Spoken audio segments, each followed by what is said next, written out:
नमस्कार दोस्तों, स्वागत है आपका आज की हमारी इस ऑनलाइन क्लास में।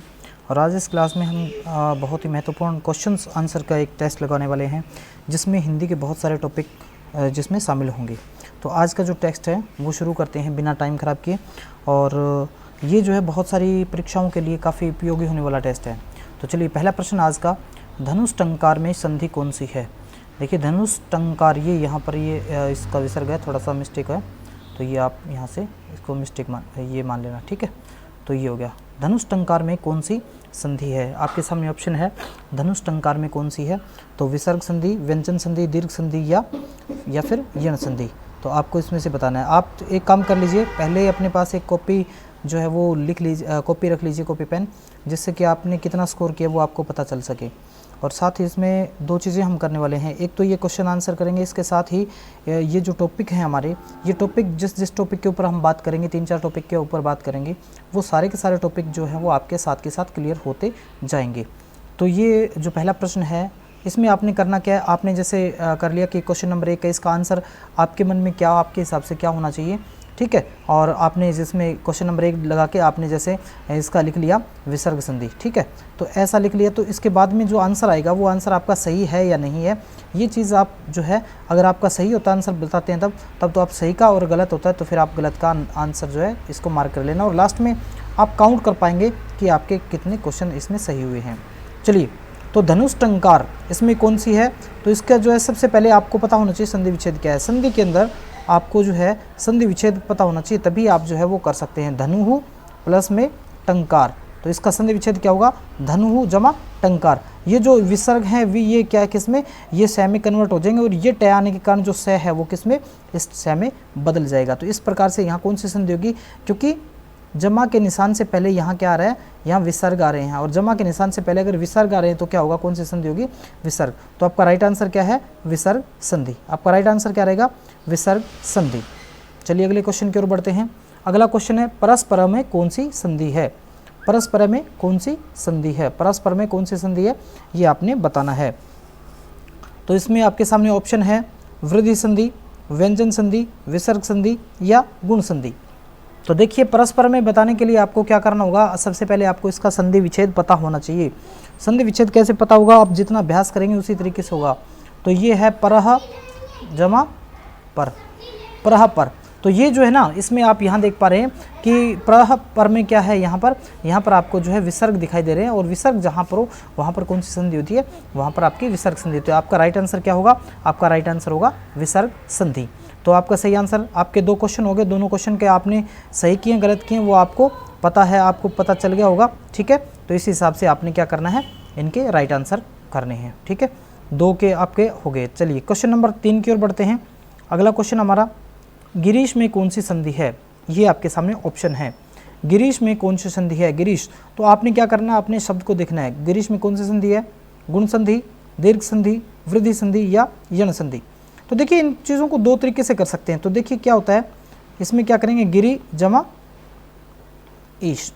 अब देखिए, ये जो है इसका सही संधि विच्छेद होता है। अब एग्जाम में क्वेश्चन आते हैं तो वहां पर आपको क्या मिलेगा, इस तरीके से भी मिलेगी, ये भी मिलेगा आपको वहां पर आंसर, ठीक है ना। ऐसा पूछ लेगा कि गिरीश का जो है वो क्या है, संधि विच्छेद क्या है, ठीक है। इसी तरीके से जो है ये ऐसे। अब 4 ऑप्शन आपके सामने है, और चारों के अंदर क्या हो रहा है, चारों के अंदर ही क्या बन रहा है, गिरीश ही बनेगा, इनसे बनेगा तो गिरीश। लेकिन वहां पर सही कौन सा होगा, जिसकी स्पेलिंग जो वर्तनी जो है, वर्तनी स्पेलिंग जिसको कहते हैं, स्पेलिंग जिसकी सही होगी वही होगा। तो गिरीश में क्या है, इन चारों में से आपको पता होना चाहिए संधि विच्छेद कौन सा है। तो गिरीश का सही संधि विच्छेद क्या होगा, गिरी जमा ईश। ईश का हमेशा ई बड़ा आता है, ठीक है। तो ये क्या हो रहा है, यहाँ पर अगर प्लस के निशान से पहले देखें तो यहाँ पर क्या है, ह्रस्व ई है, और बाद में क्या है, दीर्घ ई है। यानी कि दोनों तरफ क्या है, दोनों तरफ क्या है, समान वर्ण है, ठीक है। और दोनों तरफ जहाँ समान वर्ण होते हैं वहाँ कौन सी होती है, वहाँ होती है सवर्ण संधि। कौन सी संधि होती है, सवर्ण संधि। तो सवर्ण संधि, यहाँ पर सवर्ण संधि जो किसका उदाहरण है, तो सवर्ण संधि जो है, सवर्ण को आप क्या कह सकते हैं, सवर्ण दीर्घ संधि भी कह सकते हैं और सवर्ण संधि भी कह सकते हैं। तो इसलिए हमारा सही आंसर क्या होगा, हमारा सही आंसर होगा दीर्घ संधि। कौन सा होगा हमारा सही आंसर, दीर्घ संधि। यानी कि गिरीश में क्या है, ह्रस्व इकार और दीर्घ इकार दोनों मिलकर के क्या हो रहा है, दोनों के स्थान में ये हो रहा है दीर्घ इकार। एक चीज़ और बताना चाहूँगा कि कई बार ऐसा पूछ लेते हैं एग्ज़ाम में कि यहाँ पर एकादेश है, एकादेश वाला उदाहरण बताइए, ठीक है। तो एकादेश क्या होता है, जब दो हैं, दो के स्थान पर एक होता है ना, इन दोनों को मिलाकर के जब एक होगा, कोई भी हो जाए वो एक होता है ना, उसको हम क्या कहते हैं, एकादेश कहते हैं, ठीक है। उसको हम क्या कहते हैं, एकादेश कहते हैं। एकादेश में क्या है, एक जमा आदेश, यानी दो के स्थान पर मिलकर एक आदेश होता है, वहाँ क्या होता है, एकादेश।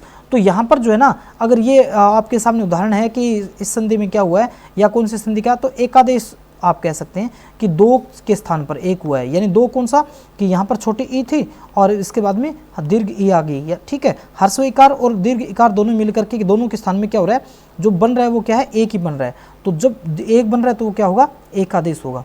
तो इस प्रकार से गिरीश में संधि कौन सी है, तो वो दीर्घ संधि है। अगर दीर्घ उत्तर वहाँ पर ऑप्शन नहीं है तो वहाँ पर हो सकता है सवर्ण संधि हो सकता है, वहाँ पर सवर्ण दीर्घ भी हो सकता है, ठीक है। और क्या हो सकता है वहाँ पर आपका स्वर संधि, अकेला स्वर संधि भी ऑप्शन में हो सकता है। क्यों, क्योंकि दोनों तरफ क्या है, स्वर है, दोनों तरफ स्वर जहाँ हो वहाँ पर स्वर संधि होती है, ठीक है। चलिए अगले क्वेश्चन की ओर बढ़ते हैं।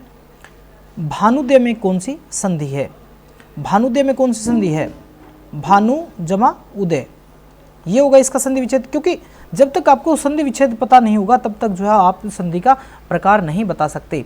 तो यहाँ क्या है, आपका पहला ऑप्शन है गुण संधि, अयादि संधि, यण संधि और दीर्घ संधि। देखिए गुण संधि में क्या होता है, ए या आ के बाद में अगर ई या ई आ जाए तो दोनों के स्थान में क्या हो जाता है, तो दोनों के स्थान में हो जाता है ए या आ के बाद अगर आ जाता है उ या उ तो दोनों के स्थान में क्या हो जाता है, तो दोनों के स्थान में हो जाता है ओ। और ए या आ के बाद में अगर आ जाता है री, अगर री आ जाता है तो क्या होता है, दोनों के स्थान में हो जाता है अर, ठीक है। तो ये कंडीशन रहती है आपकी गुण संधि की। तो गुण संधि में फर्क पता कहाँ से लगाएंगे कि जहाँ से ये मिल रहे हैं ना, जहाँ संधि हो रही है वहाँ संधि में ए की मात्रा आ रही है या ओ की मात्रा आ रही है, या फिर अगर कहीं अर आ रहा है, रे बाद में चल रहा है, जैसे महर्षि होता है ना, महर्षि, तो यहाँ क्या है, ये रे बाद में आ रहा है, यहाँ बीच में जोड़ हो रहा है, संधि हो रही है और उसके बाद में रे आ रहा है, तो फिर क्या होगा, ऐसे में क्या होता है आपकी, ये होती है गुण संधि।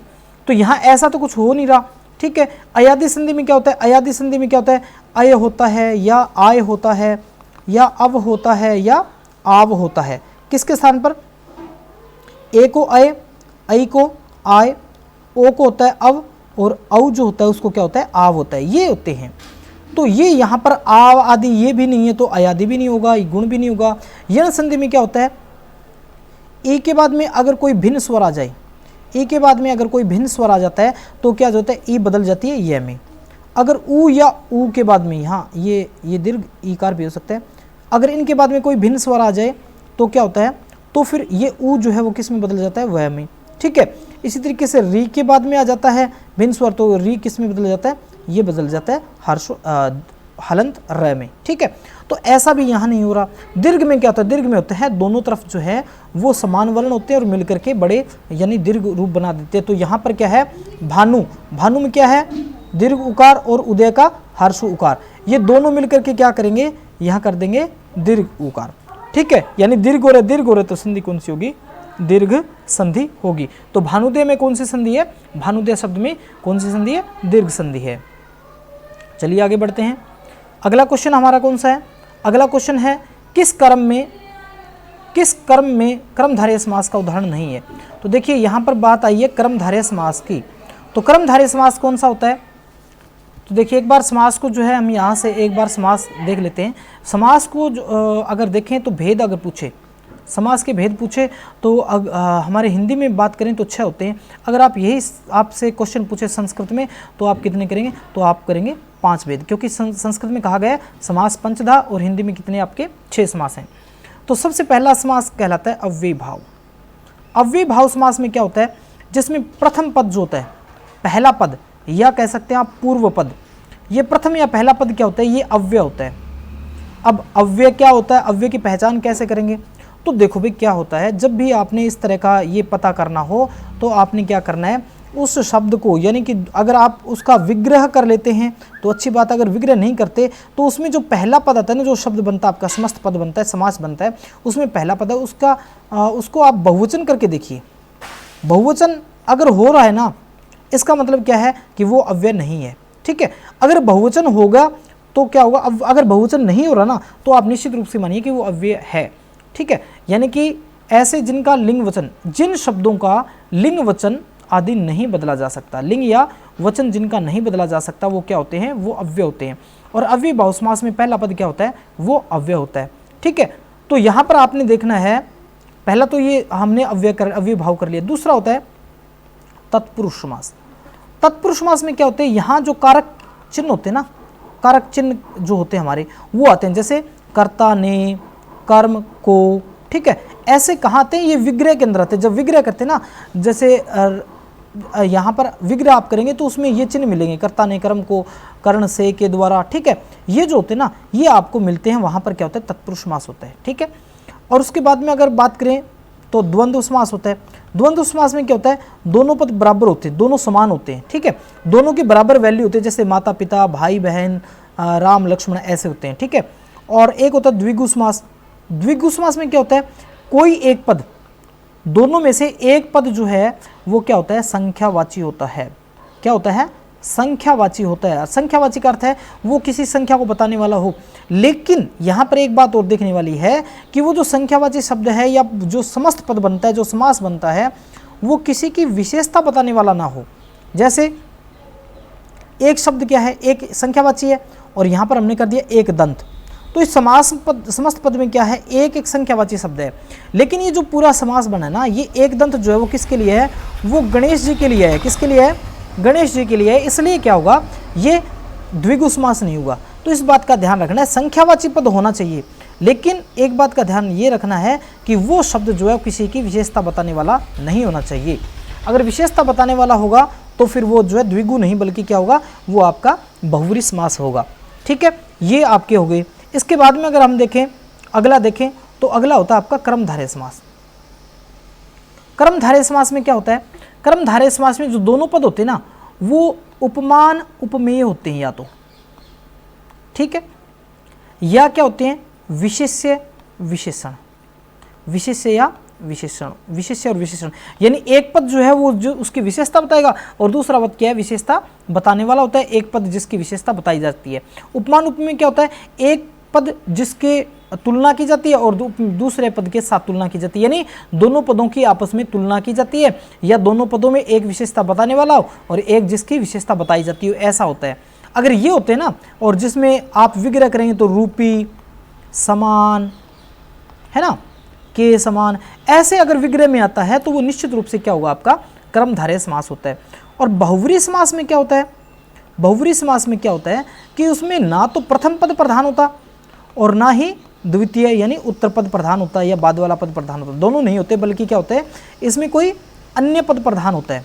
अन्य पद प्रधान का अर्थ क्या है कि जब ये समस्त पद बनेगा ना, वो जो शब्द दे रखे हैं पहला पद और दूसरा पद, उनसे कोई मतलब नहीं है, बल्कि वो किसी तीसरे की विशेषता बताएगा। क्या बताएगा, विशेषता बताएगा। तो ऐसे में एक क्वेश्चन आपका ये बनता है कि विशेषण कौन सा समास होता है, यानी कौन से समास के उदाहरण जो है वो विशेषण होते हैं। तो आपके बहुव्रीहि समास जो है उसके उदाहरण जो हैं वो क्या होते हैं, वो विशेषण होते हैं। तो अब हमने यहाँ तो समझ लिया कि आपके समास के कौन कौन से या कैसे पहचान है। तो देखिए यहाँ पर क्या करेंगे, आपने पूछा है कि कर्मधारय समास का उदाहरण नहीं है, क्या है, कर्मधारय समास का उदाहरण नहीं है, ये करना है। तो देखिए पहला संसार सागर, अब इसका विग्रह करेंगे तो क्या होगा, संसार रूपी सागर, ठीक है। संसार रूपी सागर तो मैंने ये बताया था कि जहाँ रूपी आ जाए, के समान आ जाए, तो निश्चित रूप से क्या होता है, कर्मधारय होता है। तो इसका मतलब क्या है, ये तो कर्मधारय समास है। देह लता, देह होता है शरीर, देह रूपी लता, ठीक है, तो ये भी क्या है, रूपी आ गए, तो ये भी कर्मधारय समास है।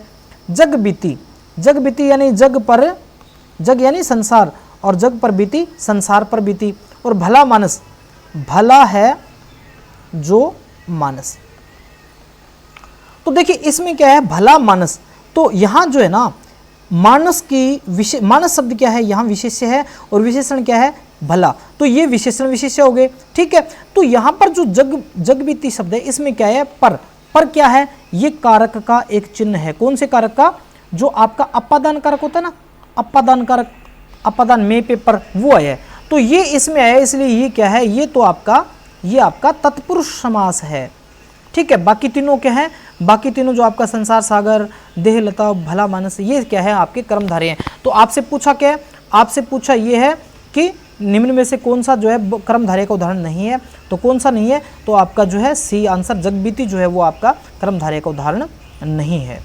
ठीक है, चलिए अगले क्वेश्चन की ओर बढ़ते हैं।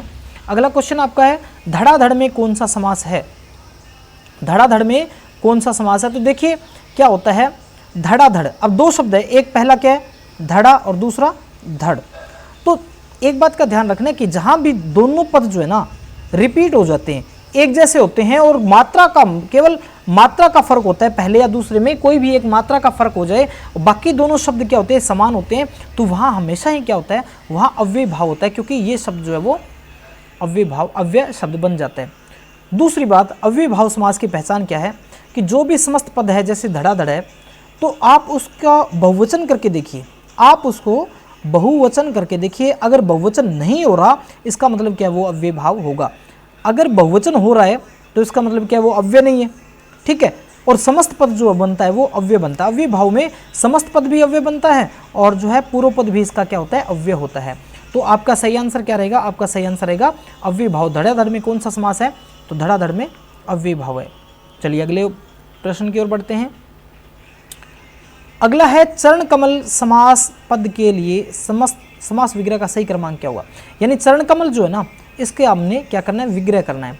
चरण जो कमल, चरण और कमल, चरण पर कमल, चरण में कमल, तो इनमें से कौन सा होगा। देखिए तो सीधी सी बात है कि चरण जो चरण कमल है, इसका अगर करें या तो ये होगा कि कमल रूपी चरण हो जाएगा, ठीक है, या फिर चरण है जो कमल, ठीक है, यानी चरण क्या है, कमल के समान है। तो फिर यहाँ पर क्या होगा, आपका सही आंसर क्या होगा, चरण जो कमल, क्योंकि चरण और कमल, इसका मतलब तो ये हो गया कि ये जो है वो आपका किसका उदाहरण होता है, द्वंद्व का उदाहरण होगा। ठीक है, इसके अनुसार क्या होगा, चरण पर कमल, यानी पहले चरण है और उसके ऊपर कमल है, तो ऐसा तो नहीं होता। ठीक है, तो ये अगर इस विग्रह को माने तो फिर क्या होता है, इस विग्रह को माने तो आपका तत्पुरुष समास होता है। ठीक है, चरण में कमल ये होता है तो भी क्या होता है, तत्पुरुष समास होता है। लेकिन ये सही विग्रह क्या रहेगा, चरण जो कमल, यानी चरण जो है कमल के समान ऐसे, तो आपका राइट आंसर होगा चरण जो कमल। अगला क्वेश्चन है किस समस्त पद में तत्पुरुष समास नहीं है। तत्पुरुष समास नहीं है, यानी कि तीन ऐसे हैं जिनमें तत्पुरुष समास है, बाकी एक ऐसा है जिसमें तत्पुरुष समास नहीं है। तो तत्पुरुष में क्या होता है कि वहां पर आपको कारक चिन्ह मिलते हैं, कारक चिन्ह इसमें मिलते हैं। तो कारक चिन्ह कहाँ मिलते हैं, तो देखिए राजपुरुष, राजपुरुष का विग्रह करेंगे तो क्या होता है, राजा का पुरुष। ठीक है, तो इसमें क्या है, का आ गया ना, का आ गया, इसमें का क्या है, एक तत्व, ये है आपका कारक चिन्ह। दूसरा है राम लक्ष्मण, यानी राम लक्ष्मण का अर्थ क्या है, राम और लक्ष्मण। ठीक है, तो राम लक्ष्मण में क्या है, और आया। कालिदास और कर्मवीर, कालिदास और कर्मवीर, यहां देखिए बात आपसे पूछा है कि तत्पुरुष कौन सा नहीं है। तो तत्पुरुष में अगर बात करें तो राम लक्ष्मण जो है ना वो तत्पुरुष समास नहीं है, क्योंकि यहां पर ये आपका आता है राम और लक्ष्मण दोनों।